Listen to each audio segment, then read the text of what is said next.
স্বরূপনগরে বন্যা কবলিত এলাকা পরিদর্শনে বিধায়ক বীণা মণ্ডল সহ অন্যরা। আপনারা দেখছেন সেই বিশেষ মুহূর্তের ধারণকৃত ভিডিও চিত্র আজকের স্বরূপনগরের ক্যামেরায়। তথ্যবিন্যাসে আমি সৈয়দ রেজিউনুল হাবিব আপনাদেরকে সাধুবাদ জানাই। এখন শুনুন বিস্তারিত।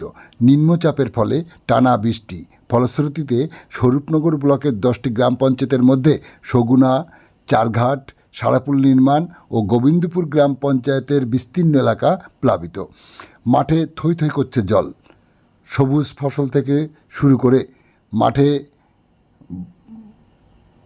ডুবেছে ফসলের ক্ষেত। গ্রামে জল প্রবেশ করায় মাটির বাড়ি রসে গিয়ে ধসে পড়েছে বলে জানায় স্থানীয়রা। এমনই অবস্থায় আজ সকাল থেকে সন্ধ্যা পর্যন্ত স্বরূপনগরের বিধায়ক শ্রীমতী বীণা মণ্ডল, স্বরূপনগর পঞ্চায়েত সমিতির সহসভাপতি নারায়ণচন্দ্র কর, সগুনা গ্রাম পঞ্চায়েতের প্রধান আহুতি মণ্ডল সহ অন্যদের সাথে নিয়ে সাগদা, মমিনপুর, শ্রীনাথপুর এলাকা পরিদর্শন করেন বিধায়ক বীণা মণ্ডল। সেখানে গিয়ে তিনি জানতে পারেন 6টি পরিবার স্থানীয় একটি ইটভাটায় আটকে থেকে মানবতার জীবনযাপন করছে। তিনি সংবাদ পেয়ে নৌকা সহযোগে সেখানে পৌঁছায়। গরুর বাছুর নিয়ে সেখানে তারা দিনাতিপাত করছে। দেখতে গিয়ে তাদের হাতে কাপড় থেকে শুরু করে খাদ্য ও ত্রিপল তুলে দেন। ওইসব গৃহহীন নিজেদের পাশে থাকার আশ্বাস দেন বিধায়ক বীণা মণ্ডল। বিধায়কের দেওয়া ত্রাণ সামগ্রী পেয়ে তারা খুশি বলে জানান।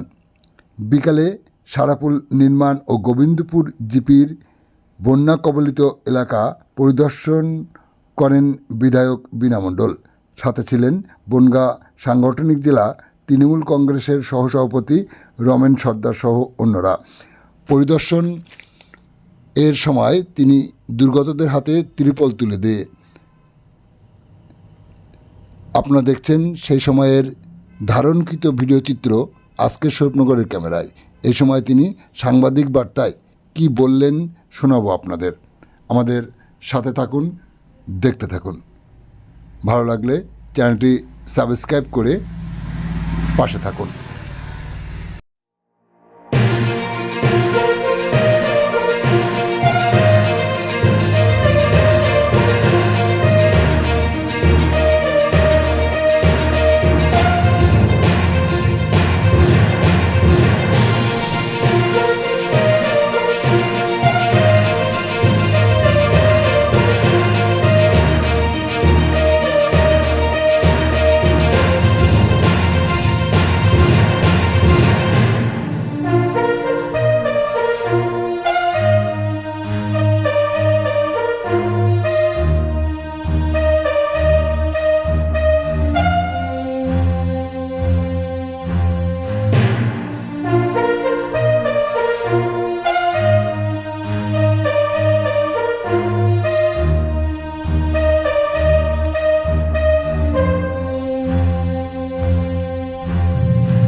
এমএলএ ম্যাডাম এসে আপনাদেরকে কি দিল? একজন বলেন, কে বলবেন? আপনার শোনেন কি অবস্থা? ওইভাবে বলতে হবে না। এমএলএ ম্যাডাম এসেছিলেন, আপনারা এখানে জলবন্ধ হয়ে আছেন, কয় ঘর আছেন এখানে? 7 ঘর। উনি কি দিলেন আপনাদেরকে? শাড়ি দিয়েছে, তেরপল দিয়েছে। শাড়ি দিয়েছেন কি? শাড়ি দিয়েছেন, তেরপল দিয়েছেন, বাচ্চাদের জামা প্যান্ট দিয়েছেন, আর বাচ্চাদের লজেন দিয়েছেন। কতদিন ধরে এই অবস্থায় আছেন, দুর্গত অবস্থায়? আমরা মাসখানি এরকম অবস্থায় আছি। এরকম একটা অবস্থায় আপনারা কি চান? ঘর চাই। এমএলএ ম্যাডাম এসেছিলেন, ওনাকে বলেছেন? না, তো ওনাকে কিন্তু বলতে হবে এগুলো, যে আপনারা অসুবিধার মধ্যে আছেন। বাবা, কি নাম তোমার? এমএলএ ম্যাডাম তোমাকে কিছু দিয়েছে? কি দিয়েছে? শাড়ি দিয়েছে, তেরপল দিয়েছে।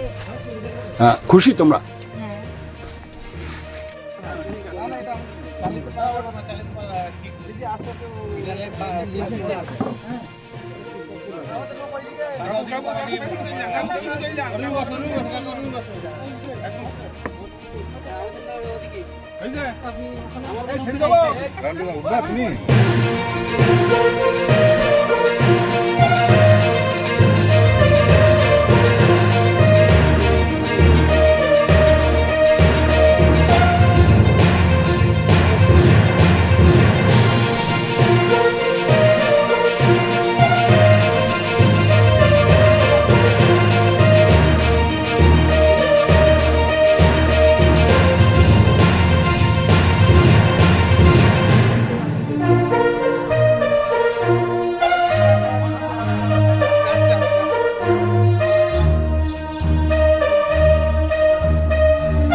কে চাইছে? কে চাচ্ছে?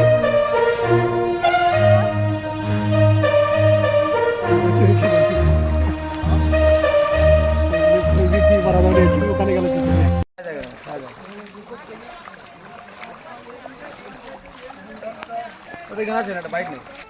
ফোনটা রিসিভ করি। এলাকা পরিদর্শন করলেন, কি বলবেন? স্কুলটা বিশেষ করে জলের তলায়, স্কুলটা বন্ধ আছে এই মুহূর্তে, স্কুল চলছে না। অ্যাকচুয়ালি আমরা আজকের পুরো টিম সগুনা জিপিতে চলে এসেছি। এই যে বৃষ্টি হলো না, রিসেন্ট যে বৃষ্টি হলো, সেই বৃষ্টিতে আমরা দেখতে পেলাম যে একদিকে আমাদের যমুনা নদী, আর একদিকে ইসামতি নদী, আর একদিকে আমাদের সোনাইখাল বাংলাদেশের। এই বৃষ্টির ফলে এখানে যেসব মানুষ বসবাস করে, অধিকাংশ মানুষ তাদের ঘরবাড়ি জলের তলায় তারা তলিয়ে গেছে। প্লাস এখানে যে আমাদের এফপি স্কুল আছে, প্রাইমারি স্কুল, সেই স্কুলটাও জলের তলায় জলমগ্ন হয়ে আছে। শ্রীনাথপুরের জায়গা এটা। আমরা চাইছি যে যারা স্কুল টিচার আছেন তারা অন্য জায়গায় শিফটিং করে অন্তত ক্লাসটা নেক, বাচ্চাদের যারা স্টুডেন্ট আছে তাদের যাতে কোনো সমস্যা না হয় সেটাও আমরা স্কুল টিচারদের বলেছি যে আপনারা সেইভাবেই ওদের বিষয়টা দেখুন। স্থায়ী কোনো সমাধান সূত্র বের করতে পারছেন? স্থায়ী সমাধান বলতে আমাদের ওখানে যে টিপি আছে, টিপি আমাদের চারঘাট লাগোয়া যে ইছামতির পাশে টিপি ঘাট আছে, ওটা আমাদের সংস্কার করতে হবে। অলরেডি এটা আমরা সেচ মন্ত্রীকে আমি কথা বলবো, সেচ মন্ত্রীর সাথে, যাতে ইমিডিয়েটলি জল সরার পরে ওই টিপি খালটা মানে টিপি যে আমাদের ইছামতি বাঁধ আছে যাতে তাড়াতাড়ি সংস্কার হয়।